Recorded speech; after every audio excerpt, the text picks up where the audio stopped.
Welcome to this episode of the Harpreet Singh show. ਤੁਹਾਡਾ ਮੇਰਾ ਸਾਥ ਹੁੰਦਾ ਹੈ ਮੰਡੇ ਟੂ ਫਰਾਈਡੇ ਸਵੇਰੇ 8 ਤੋਂ ਲੈ ਕੇ 9 ਵਜੇ ਤੱਕ, ਮੰਡੇ ਟੂ ਥਰਸਡੇ ਰਾਤ ਨੂੰ 10 ਤੋਂ ਲੈ ਕੇ 11 ਵਜੇ ਤੱਕ, ਅਤੇ ਸ਼ਨੀਚਰਵਾਰ ਨੂੰ 2 ਵਾਰੀ ਸਾਂਝ ਪਾਈ ਜਾਂਦੀ ਹੈ, ਦੁਪਹਿਰ ਨੂੰ 2 ਤੋਂ ਲੈ ਕੇ 3 ਵਜੇ ਤੱਕ ਅਤੇ ਰਾਤ 9 ਤੋਂ ਲੈ ਕੇ 10 ਵਜੇ ਤੱਕ।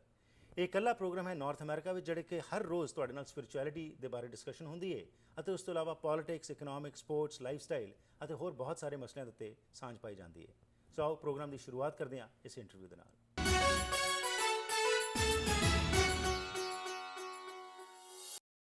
ਸੋ ਕਿੰਨਾ ਸਮਾਂ ਲੱਗਾ ਜੀ ਇਹ ਫਿਲਮ ਬਣਾਉਣ ਨੂੰ ਤੁਹਾਨੂੰ, ਤੇ ਇਸ ਤੋਂ ਪਹਿਲਾਂ ਕੀ ਤੁਸੀਂ ਕੰਮ ਕੀਤਾ ਹੈ? ਇਸ ਤੋਂ ਪਹਿਲਾਂ ਮੈਂ ਐਕਚੁਅਲੀ ਹਿੰਦੀ ਫਿਲਮਾਂ ਨਾਲ ਜੁੜਿਆ ਹਾਂ, ਔਰ this is my 31st year in the film industry, and ਜਿੰਨੇ ਵੀ ਟੌਪ ਐਕਟਰਸ ਆ ਇਹ ਸਾਰਿਆਂ ਨਾਲ ਮੈਂ ਕੰਮ ਕੀਤਾ ਹੈ, ਔਰ ਸਾਰੀ life long I have grown in these people, you know, working with them.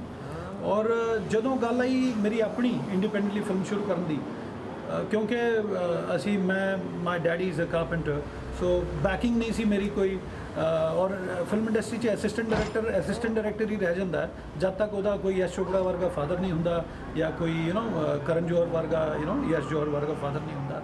ਤਾਂ it was tough for me. ਅਤੇ ਮੈਂ ਸੋਚਿਆ, ਮੈਂ ਲੰਡਨ ਰਹਿੰਦਾ ਸੀ, ਮੈਂ ਸੋਚਿਆ ਕਿਉਂ ਨਾ ਮੈਂ ਪੰਜਾਬੀ ਫਿਲਮ ਨਾਲ ਸ਼ੁਰੂ ਕਰਾਂ, ਕਿਉਂਕਿ ਕੰਪੀਟੀਸ਼ਨ ਘੱਟ ਹੋਏਗਾ। ਅਤੇ ਉਸ ਅੱਜ ਤੋਂ 6 ਸਾਲ ਪਹਿਲੇ 7 ਸਾਲ ਪਹਿਲੇ ਪੰਜਾਬੀ ਫਿਲਮਾਂ ਚੱਲ ਵੀ ਅੱਛੀਆਂ ਰਹੀਆਂ ਸੀ, ਜੀ ਆਇਆਂ ਨੂੰ, ਅਸਾਂ ਨੂੰ ਮਾਨ ਵਤਨਾਂ ਦਾ। ਅਤੇ ਮੈਂ ਇੱਕ ਫਿਲਮ ਬਣਾਈ ਸੀ, ਥ੍ਰਿਲਰ ਸੀਗੀ, ਕੁੜੀਆਂ ਨੂੰ ਲੈ ਕੇ, ਅਡੀ ਟੱਪਾ।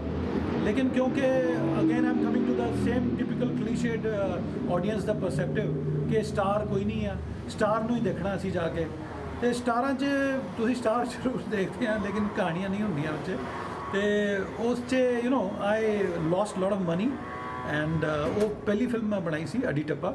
It was a commercial film, it was a thriller, and it was a movie ਵਿਚ ਜਿਨ੍ਹਾਂ ਨੇ ਦੇਖੀ ਉਹਨਾਂ ਨੇ 5 ਵਾਰੀ ਦੇਖੀ, ਜਿਨ੍ਹਾਂ ਨੇ ਨਹੀਂ ਦੇਖੀ ਉਹ ਸਟਾਰ ਕਰਕੇ ਨਹੀਂ ਦੇਖੀ, ਦੇ ਮਿਸਡ ਇਟ। ਅਤੇ anyways I am planning to repackage that film and re-release with a new name. ਔਰ ਜਿੱਥੇ ਫਿਰ ਉਹਦੇ ਬਾਅਦ ਮੇਰਾ ਪਰਸੈਪਸ਼ਨ ਚੇਂਜ ਹੋ ਗਿਆ। ਮੈਂ ਕਿਹਾ why not make a film for the world audience, you know, ਕਿਉਂਕਿ ਮੈਂ ਅਗਰ ਫਿਰ ਇੱਦਾਂ ਦੀ ਕੋਈ ਫਿਲਮ ਬਣਾਵਾਂਗਾ ਅਤੇ you know I'll have a few audience jo I can't get a star in my film, that's a major drawback. So and ਅਗਰ star ਨੂੰ ਮੈਂ ਲੈਣਾ ਤਾਂ ਫਿਲਮ ਨਹੀਂ ਬਣਨੀ, ਉਹ ਇੱਕ ਖਾਲੀ ਇਵੈਂਟ ਜਿਹਾ ਬਣਨਾ ਜਿਹੜਾ ਫਰਾਈਡੇ ਸੈਟਰਡੇ ਸੰਡੇ ਹੁੰਦਾ ਹੈ। ਅਤੇ ਹੁਣ ਮੈਂ ਫਿਲਮ ਫਿਰ ਅਸੀਂ ਪਲਾਨ ਕੀਤੀ ਕਿ ਕਿਉਂ ਨਾ ਇੱਕ ਅਸੀਂ ਅੱਛੀ ਜਿਹੀ ਯੂ ਨੋ ਫਿਲਮ ਬਣਾਈਏ ਜਿਹੜੀ ਵਰਲਡ ਆਡੀਅੰਸ ਨੂੰ ਜਾਵੇ, 250 ਕੰਟਰੀਆਂ 'ਚ ਵਰਲਡ ਵਾਈਡ ਲੱਗੇ, ਨਾ ਕਿ ਸਿਰਫ ਪੰਜਾਬੀ ਦੇਖਣ, ਨਾ ਕਿ ਸਿਰਫ ਇੰਡੀਅਨ ਦੇਖਣ, ਨਾ ਕਿ ਸਿਰਫ NRI ਦੇਖਣ ਬਾਹਰ। ਤਾਂ ਫਿਰ ਜਾ ਕੇ ਅਸੀਂ ਇਹ ਸਕ੍ਰਿਪਟ ਦਾ ਪਲਾਨ ਕੀਤਾ। ਆਈ ਕੇਮ ਅਕ੍ਰੋਸ ਦਿਸ ਸਕ੍ਰਿਪਟ। ਇਹ ਪਲੇ ਸੀ ਐਕਚੁਅਲੀ ਕੁਦੇਸਨ, ਜੋ ਕਿ ਟਰੂ ਸਟੋਰੀ 'ਤੇ ਬੇਸ ਸੀਗਾ, ਜਤਿੰਦਰ ਬਰਾੜ ਸਾਹਿਬ ਨੇ ਲਿਖਿਆ ਸੀ, ਔਰ ਕਾਫੀ ਪਪੂਲਰ ਪਲੇ ਹੈਗਾ ਅੰਮ੍ਰਿਤਸਰ 'ਚ, ਸਾਰੇ ਕਰਦੇ ਆਰਟਿਸਟ ਉੱਤੇ। ਮੈਂ ਪਲੇ ਦੇਖਿਆ, ਆਈ ਵਾਜ਼ ਰੀਅਲੀ ਮੂਵਡ। ਅਤੇ 2009 'ਚ ਅਸੀਂ ਸ਼ੁਰੂ ਕੀਤਾ ਇਹਨੂੰ, ਔਰ ਅੱਜ ਤਕਰੀਬਨ ਜੂਨ 'ਚ ਆ ਗਏ, 3 ਸਾਲ ਹੋ ਗਏ, ਔਰ we'll take another 3-4 months to release the movie. ਇਸ ਫਿਲਮ ਵਿੱਚ ਤੁਸੀਂ ਕੀ ਦਰਸਾਇਆ ਤੇ ਕਿਸ ਚੀਜ਼ ਨੇ ਤੁਹਾਨੂੰ ਪ੍ਰੇਰਿਤ ਕੀਤਾ ਇਸ ਨੂੰ ਅੱਗੇ ਲਿਆਉਣ ਲਈ?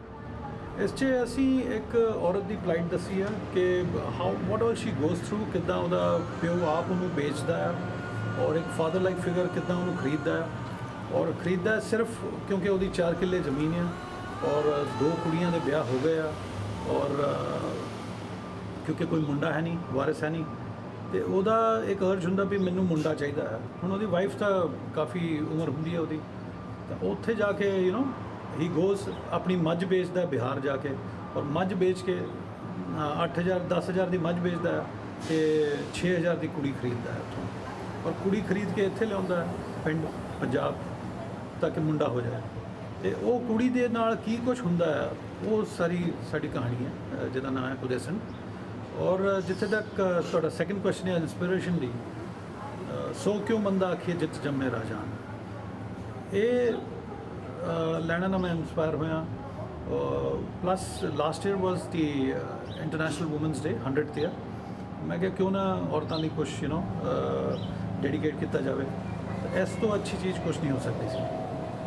ਰਾਈਟ ਨਾਓ ਅਸੀਂ ਦੇਖ ਰਹੇ ਹਾਂ ਕਿ ਪੰਜਾਬ ਲੈਂਡ ਆਫ ਪੀਰ ਪੈਗੰਬਰ ਗੁਰੂਆਂ ਦੇ female foeticide is a major problem over there. And ਜਿਸ ਤਰ੍ਹਾਂ ਤੁਸੀਂ ਇਹ ਫਿਲਮ ਵੀ ਲੈ ਕੇ ਆਏ ਹੋ ਕਿ ਜਿਸ ਤਰ੍ਹਾਂ ਔਰਤਾਂ ਨੂੰ ਅਸੀਂ ਭਾਵੇਂ ਕਹਿੰਦੇ ਤਾਂ ਹਾਂ ਕਿ ਸੋ ਕਿਉਂ ਮੰਦਾ ਆਖੀ ਜਿੱਤ ਜੰਮੇ ਰਾਜਾਨ, ਬਟ ਇਕੁਐਲਿਟੀ ਦਾ ਜਿਹੜਾ ਕਨਸੈਪਟ ਹੈਗਾ ਉਹ ਸਿਰਫ ਸੀਮਤ ਰਹਿ ਗਿਆ ਲਫ਼ਜ਼ਾਂ ਤੱਕ ਹੀ। ਸੋ ਇਸ ਨੂੰ ਹੋਰ ਤੁਸੀਂ ਕਿਵੇਂ ਇਸ ਫਿਲਮ ਰਾਹੀਂ ਜਿਸ ਤਰ੍ਹਾਂ ਤੁਸੀਂ ਦਰਸਾਇਆ ਹੈ, ਅੱਗੇ ਕਿਸ ਤਰੀਕੇ ਨਾਲ ਤੁਸੀਂ ਸਮਝਦੇ ਹੋ ਕਿ ਇਹ ਪ੍ਰੇਰਨਾ ਲਿਆਏਗੀ ਲੋਕਾਂ ਦੇ ਵਿੱਚ ਕਿ ਇਹ ਚੀਜ਼ ਬੰਦ ਹੋਣੀ ਚਾਹੀਦੀ? ਦੇਖੋ, ਇਸ ਫਿਲਮ ਨਾਲ ਅਸੀਂ ਕੋਸ਼ਿਸ਼ ਇਹ ਕੀਤੀ ਹੈ, ਜਦੋਂ ਤੁਸੀਂ ਫਿਲਮ ਦੇਖੋਗੇ ਯੂ ਵਿਲ ਰਿਅਲਾਈਜ਼ ਇਟ, ਕਿ ਅਸੀਂ ਲੌਜਿਸਟਿਕਲੀ ਇਹਨੂੰ ਟਰੀਟ ਕੀਤਾ ਹੈ, ਰੀਅਲਿਸਟਿਕਲੀ ਟਰੀਟ ਕੀਤਾ ਹੈ। ਉਹ ਜਿਹੜੀ ਟਿਪੀਕਲ ਪੰਜਾਬੀ ਫਿਲਮ ਹੁੰਦੀ ਹੈ ਜਿਹ 'ਚ ਗਾਣੇ ਹੁੰਦੇ ਆ, ਨੱਠ ਭੱਜ ਹੁੰਦੀ ਆ, ਇੱਕ ਦੂਜੇ ਦੇ ਮਗਰ ਲੱਗਦੇ ਆ, you know I won't say further, you hope you understand. ਉੱਦਾਂ ਦੀ ਫਿਲਮ ਅਸੀਂ ਨਹੀਂ ਬਣਾਈ ਹੈ। ਕੋਸ਼ਿਸ਼ ਕੀਤੀ ਹੈ ਅਸੀਂ ਯੂ ਨੋ ਇੱਕ ਮੀਨਿੰਗਫੁਲ ਸਿਨੇਮਾ ਬਣਾਇਆ, ਨਾਲ ਐਂਟਰਟੇਨਮੈਂਟ ਵੀ ਰੱਖਿਆ। ਇਹ ਨਹੀਂ ਕਿ it's like in very arty kind of film. I would say it's a movie, you know, it will move you, it will move the society at large. ਤੇ ਕੋਸ਼ਿਸ਼ ਆ ਅੱਜ ਤੱਕ ਜਿੱਥੇ ਵੀ ਸਾਡੀ ਸਕਰੀਨਿੰਗ ਹੋਈ ਆ, ਲੰਡਨ 'ਚ ਹੋਈ ਆ, ਪੰਜਾਬ 'ਚ ਹੋਈ ਆ, ਇੱਥੇ ਟੋਰਾਂਟੋ 'ਚ ਹੋਈ ਆ, people were really moved। ਤਾਂ ਜਿੱਥੇ ਤੁਹਾਡਾ ਸਵਾਲ ਹੈ, I think that's the answer, the movie itself। ਤੇ ਜਦੋਂ ਬੰਦਾ ਦੇਖਦਾ ਆ at the end of the show, they are really moved, you know, it touches them to the core of the heart।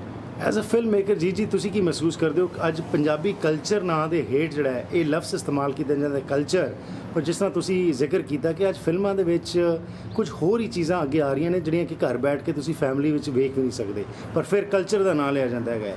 Punjabi culture ਤਾਂ ਹੈਗਾ ਸੀ ਜਿਸ ਵਿੱਚ ਕਿ ਸਾਂਝੀਵਾਲਤਾ ਦਾ ਮੈਸੇਜ ਹੋਵੇ ਜਾਂ ਕੋਈ ਇਸ਼ੂਜ਼ ਨੂੰ ਲੈ ਕੇ ਅੱਗੇ ਆਈਏ, ਲੇਕਿਨ ਅੱਜ ਕਲਚਰ ਦੇ ਨਾਂ ਹੇਠ ਜੋ ਕੁਝ ਚੱਲ ਰਿਹਾ ਹੈ, ਇਸ ਤੋਂ ਤੁਸੀਂ ਕੀ ਸਮਝਦੇ ਹੋ, ਕਿਸ ਪਾਸੇ ਨੂੰ ਜਾ ਰਹੇ ਆ?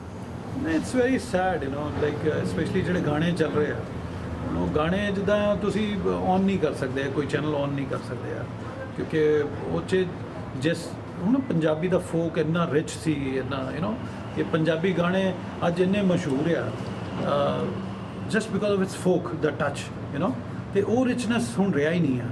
ਹੁਣ ਗਾਣੇ ਜਿੱਦਾਂ ਮੈਂ ਸਿੰਗਰਾਂ ਦੇ ਨਾਂ ਨਹੀਂ ਲਵਾਂਗਾ, ਗਾਣਾ ਤਾਂ ਮੈਲੋਡੀ ਤਾਂ ਹੁੰਦੀ ਨਹੀਂ ਉਹ 'ਚ, ਯੂ ਨੋ, ਤੇ ਸਮਝ ਵੀ ਨਹੀਂ ਆਉਂਦੇ। Plus visually they are so bad, like you have rightly said, it's not going in the right direction। मैं चाहना भी लोगों को आप, you know, everybody has to start himself, the filmmakers, the video directors, the music directors। ਹੁਣ ਜਿੱਦਾਂ ਮੈਂ I'm a filmmaker, I have done an effort with my film, ਤੇ everybody has to do it, and ਜਦੋਂ ਤੁਸੀਂ ਆਪ ਕਰੋਗੇ ਤਾਂ ਜਾ ਕੇ change ਆਏਗਾ, you know, something new will come। Once you watch the film, probably this film will be a trendsetter in the history of Punjabi cinema। This is what I got the feedback from Toronto, like this will definitely change a trend and bring a new life into the cinema of Punjabi industry। ਇੱਕ ਹੋਰ ਜਿਹੜੀ ਗੱਲ ਆਉਂਦੀ ਹੈ ਜੀ ਕਿ ਅੱਜ ਪੰਜਾਬੀ ਗਾਣੇ ਤੋਂ ਬਗੈਰ ਕੋਈ ਵੀ ਬਾਲੀਵੁੱਡ ਫਿਲਮ ਜਿਹੜੀ ਉਹ ਹਿੱਟ ਨਹੀਂ ਹੁੰਦੀ, ਲੇਕਿਨ ਜਦੋਂ ਪੰਜਾਬੀਆਂ ਨੂੰ ਤੇ ਖਾਸ ਤੌਰ ਤੇ ਸਿੱਖਾਂ ਨੂੰ ਦਰਸਾਇਆ ਜਾਂਦਾ ਹੈ, ਉਹ ਇੱਕ ਮਜ਼ਾਕੀਆ ਤੌਰ ਤੇ ਚੀਜ਼ਾਂ ਨੂੰ ਪੇਸ਼ ਕੀਤਾ ਜਾਂਦਾ ਹੈ। ਇਹਦੇ ਬਾਰੇ ਤੁਸੀਂ ਕੀ ਸਮਝਦੇ ਹੋ? Y is it? ਕੀ ਸਿੱਖਾਂ ਦਾ ਕੋਈ ਕਰੈਕਟਰ ਜਿਹੜਾ ਹੈਗਾ ਹੈ ਉਹ ਸਿਰਫ ਮਜ਼ਾਕੀਆ ਹੀ ਹੈਗਾ ਤੁਸੀਂ ਜਿਹੜੇ ਦੇਖ ਰਹੇ ਹੋ, ਜਾਂ ਵਾਕਿਆ ਵਿੱਚ ਜਿਹੜੀ ਸਾਡੀ ਕੰਟਰੀਬਿਊਸ਼ਨ ਹੈਗੀ ਹੈ, ਚੰਗੇ ਸਰਦਾਰ ਨਹੀਂ ਮਿਲਦੇ ਹੈਗੇ? Once upon a time, a few years back, it was the richest state declared by the government, but I feel Punjabiyat or a lot of Punjabis, they are always neglected by our government, and this is one reason why they are not projected in the right manner, you know। और लोगों ਨੂੰ ਲੱਗਦਾ ਵੀ what are they, you know, ਹਾਲਾਂਕਿ ਪੰਜਾਬੀ ਸਾਡੇ ਸਿੱਖ ਕੌਮ ਇੱਦਾਂ ਦੀ ਰਹੀ ਆ ਕਿ ਅੱਜ ਹਿੰਦੁਸਤਾਨ ਨਹੀਂ ਹੁੰਦਾ ਅਗਰ ਸਿੱਖ ਕੌਮ ਨਹੀਂ ਹੁੰਦੀ, you know।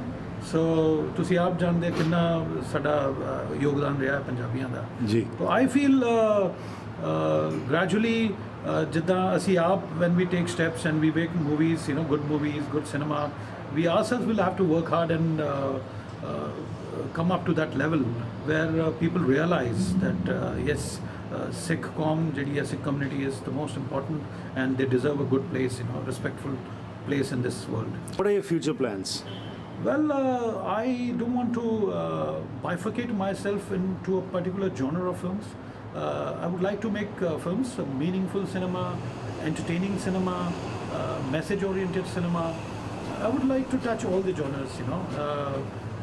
My style of filmmaking is not, you know, sticking to a particular language, but my language of cinema is cinema, you know. It should be seen all around the world, every corner of the world, and there should be, you know, if I'm able to give something to the world through my films, it would be worthwhile for me।